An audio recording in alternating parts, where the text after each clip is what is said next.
আমি বিভিন্ন রাজ্য এবং বিভিন্ন জেলাতে ঘুরে বেড়াই, কারণ আমরা ব্যবসা করি। তো আমাদের পশ্চিমবাংলায় যা দেখতে পাই এবং উড়িষ্যা রাজ্যতে আমি দেখতে পাচ্ছি যে উড়িষ্যার মানুষ বাড়ি এবং ঘর, মানে বাড়ি ঘর এবং টাকা এবং গাড়ি, এরা কিছুই দেখে না, খালি দেখে সম্মান।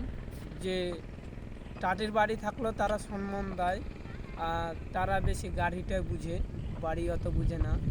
এটাই আমি উড়িষ্যা রাজ্যতে দেখতে পেলাম। আর আমাদের পশ্চিমবাংলাতে দেখতে পাচ্ছি যে মানুষের যখন গাড়ি থাকে, বাড়ি থাকে, টাকা থাকে, তাকেই দাম দেওয়া যায়, তাকে সম্মান দেয়। আর যার গাড়ি নাই, টাকা নাই, পয়সা নাই, বাড়ি নাই, কিছু নাই, তার কোনো সম্মান নাই।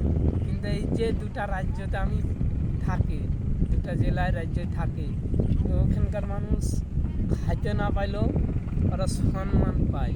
আর আমাদের মানুষ টাকা থাকলে সম্মান, টাকা না থাকলে সম্মান নাই। কি আজব কীর্তি রে ভাই! আরে যার টাকা নাই তাকে সম্মান দিতে শিখো, তোমাকে একদিন সম্মান দিবেই ইনশাল্লাহ।